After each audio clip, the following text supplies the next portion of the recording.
to 42424. Products and statements have not been evaluated by the FDA. These products are not intended to diagnose, treat, cure, or prevent any disease or illness. This is Boomer Esiason with an Odyssey Sports Minute, sponsored by AutoZone. Get the zone, AutoZone. Continuing with my final preseason power rankings, the Panthers top feeble 5 at number 28 in Bryce Young's make it or break it year. The Jets are 29th with a rookie head coach and offensive coordinator leading a quarterback on his third team in as many years. Next come, of course, the Browns, Titans, and Arch Manning coveting Saints. I'm Boomer Esiason. 94 WIP HD1 Philadelphia. Live from the Tasty Cake Studios. An Odyssey Sports Station. This is Hugh Douglas and Joe Giglio on Sports Radio 94 WIP. Welcome on in. It is the Midday Show, broadcasting live from the rally in Royersford at McGurk's, presented by Jack Daniel's Tennessee Whiskey. We are a day away from the start of the Eagles season. 215-592-9494 to hop in. Come on out and join us. Joe Giglio alongside Hugh Douglas, Kyle Quinn back in the studio. Devin Caney on with us for the first hour. Hugh, good morning. Good morning, Joe. Good morning, Philadelphia. Hey, just as a side, we're just having this conversation. When you buy a coat, you should always buy a coat bigger than the size that you actually wear. Doesn't everyone know that? No, Steiny. I'm about to throw Steiny on this. It doesn't apply to all coats, though.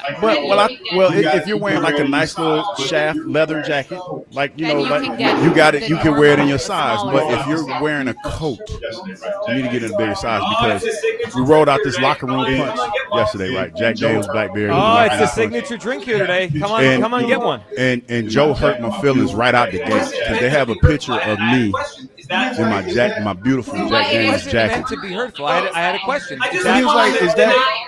It is a quick turnaround. I just was wondering. I asked if they photoshopped it onto you. No, it didn't look like you. He was like, because he said my jacket looked a little snug. That's what you implied that. And when I got the jacket, I was so elated about the jacket, I didn't realize that it did look a little snug. So, Steiny, that's your fault if you're listening. So I called my man Byron Copeland from Jack Day. I just texted him randomly in the morning. Asked him, can I get a 3X? Because I'm rocking that jacket. That's a nice jacket. It is a nice jacket. That's a nice jacket. So I'm going to have to trade that when I didn't take the tag off. See if I get me a 3X. All right, well, that's a nice jacket. It is, Hugh. I'm glad you threw that out there. By the way, the Hugh Douglas Jack Daniel's signature drink, Locker Room Punch, it is available. I like that name, though. It is. It worked out. Well, especially considering what's going on today. Terrell Owens is going to be here today at 5 o'clock with Hugh Douglas. We're going to get to that. Hugh Douglas has an official statement on the T.O. situation 2 decades later, as those two will meet here. That's crazy. I know. Right? They'll meet here on the stage at 5 o'clock. All right, 215-592-9494. All right, let's get into it, guys. This thing starts tomorrow. We have the Cowboys in town tomorrow, the start of the 2025 Eagles season, as they try to defend this crown. And Hugh, look, last year was an incredible season. Incredible. And by the time this thing got rolling, they were the best team, really by far, in pro football. And they only lost one time from September to the end of the season. That game, Jalen Hurts got knocked out. But we remember what the beginning of the season was, right? It was 2-2. It was very choppy.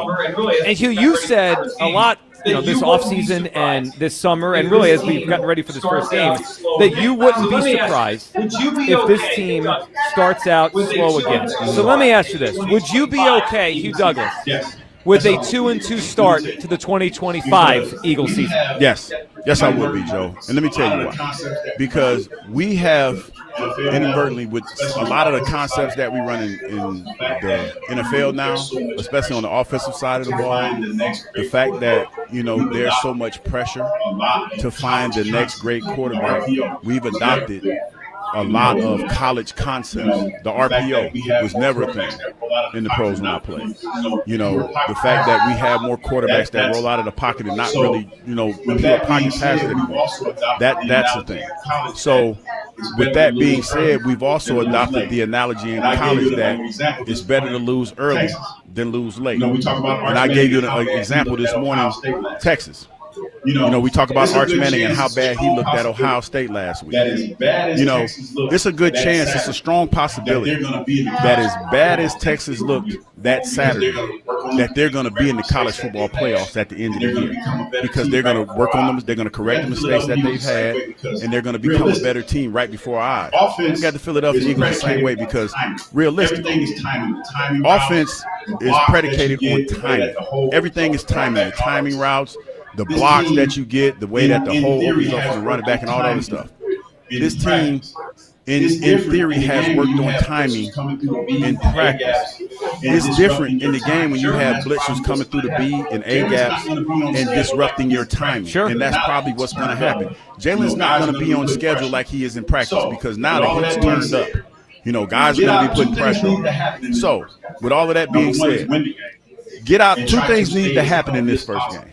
Number one is win the game and try to stay as healthy as possible. This is not a Styles point situation this early in the season, in my opinion. As a matter of fact, the first 4 games of the season will probably be preseason games. So, yeah, I would not be surprised and I would not blow a gasket if the Eagles were 2-2. Are you done making excuses now for the best team in pro football? Enough of this. First Get the hell out of here. First and second of all, with your little cohort back there, I did a great job, in my humble opinion, of framing that in a way that you can understand, and you still do what you do. Well, because it's excuse making. This is not excuse making. The Eagles are the best roster in the NFL. They're the best team in the NFL. So here's where I'm at. A slow start is unacceptable this time. Last year they had a new offensive coordinator and a new defensive coordinator. We don't have that this time. We have a new offensive coordinator. I know that. Vic Fangio's here, right? We have the same defense as last year. Cooper DeJean is established. Quinyon Mitchell's established. Jalen Carter's established, one of the best players in the NFL. So I know they lost players on defense, but they have Vic Fangio. They have the building blocks what they had last year. And then look at what happened to the teams they're facing early in the season. When that schedule came out, and look, the first 4 games, Dallas tomorrow night, Kansas City. With no Micah Parsons. Exactly. The Rams and Tampa Bay. And when I first saw the schedule, I think we all probably saw oh, boy, that's kind of a tough start. Yeah, but it's not anymore. Dallas just traded away Micah Parsons. It's going to be a tight game. You know the biggest favorite of the week is in the entire NFL? The Eagles tomorrow night. Tomorrow night's a win. Then they go to Kansas City. And by the way, Rashee Rice, 6-game suspension, not going to be part of that game. Yes. The Rams come in. Matthew Stafford has practiced like 3 times the whole summer. I have no idea if he's healthy. And that game is here in Philadelphia.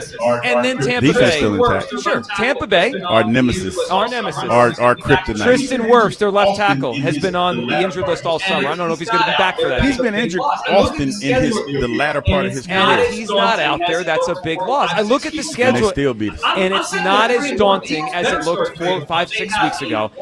I'm setting it 3-1. The Eagles better start 3-1. They have a lock win tomorrow night in my mind. They're going to win that football game. Kansas City, we just saw them destroy them. Like, yes, that's a difficult game. They could lose it next week. But that's also a game where Kansas City's coming back from Brazil. We watched the Eagles come back from Brazil last year, and they were kind of off in that second game back at home against the Falcons. I don't think 2-2 is acceptable. And, guys, the rest of the schedule this year is harder than last year. So there's more challenging games to where I want that 3-1 cushion. So if we have to go to Minnesota, and that's a tough game. The Green Bay game looks tougher. I want the 3-1 start. If they're going to win the division and get a top 2 seed again, I say they have to go 3-1. I'm not doing this. I'm ready. He's making excuses for this. I'm not making excuses. We all hear it. You know what, Joe? We don't always get what we want. I wish I had longer arms. But I don't. I don't have longer arms. You would have been a higher pick and made more money if you did. All right. We have a guest on our panel this hour. Devin Caney with us here, getting ready for her first season, full season on the sideline. Devin, good morning. It's Eagles season. What do you think? And last year it was a slow start, and they were great. Yeah. Are you okay with the slow start again?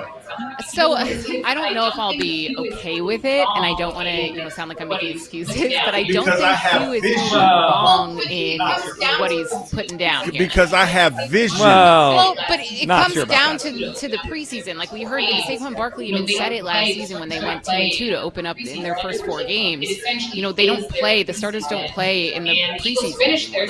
It essentially is their preseason, and the Eagles finished their season last year at the Super Bowl a lot later than a lot on those teams, Yep. especially, the Dallas Cowboys. See, Devin Facing gets in it. week 1. She I'm not gets saying they're it. going to lose. I think that they're the better team, clearly. I'm saying we might not see the prettiest football through the first It's going to be 4 ugly. weeks of the Dev, season. I'm here to tell you because you're going to be on the sideline. It's going to be ugly. It's going to be ugly. The timing's going to be off. Yeah.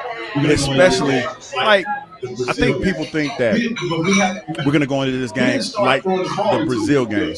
But we have to remember, we didn't start throwing the ball until we didn't Do you start remember running the the ball. start of the Brazil That's what I game? was about It to say, was Dev. ugly. We ran the ball out of pure necessity because we couldn't throw the ball. And even that wasn't working. Remember, Saquon was slipping everywhere on that Yes. route to change his Yes, it takes.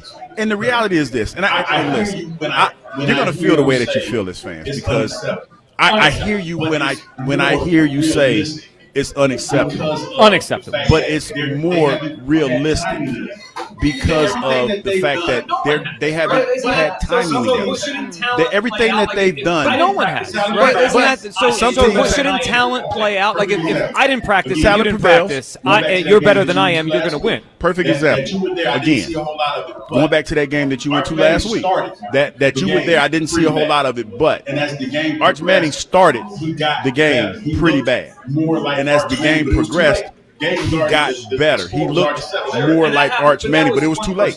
Game was already the score was already settled. Sure, at that and that point. happens. But that was 1 versus 3 in college football. The Eagles are playing the Cowboys tomorrow. No, but the Cowboys are a 6 or 7 win team. But okay, I hear you. But it's still a huge rivalry, and you know how these rivalries go. I can't believe a day before the season I'm getting Cowboy fear out of Hugh Douglas. You're not getting this is unacceptable. This is unacceptable. It's not fear. I will say, like Cooper, I didn't even. This is I forgot about logistics. this.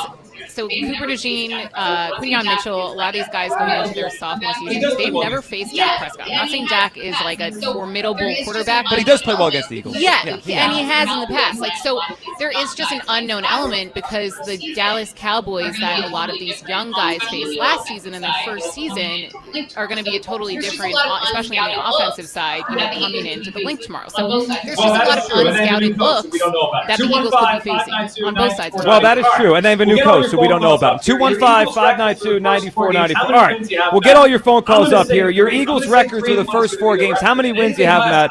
I'm going to say 3. I'm going to say 3-1 is going to be the record. And anything less, they should be better than that. Hugh's making excuses already here to start this season. Where do you come down on a slow start? Is it acceptable this year for the Eagles? And along with your phone calls, we have to get Hugh Douglas' official statement. T.O.'s going to be here today, everyone. T.O. and Hugh Douglas reunited.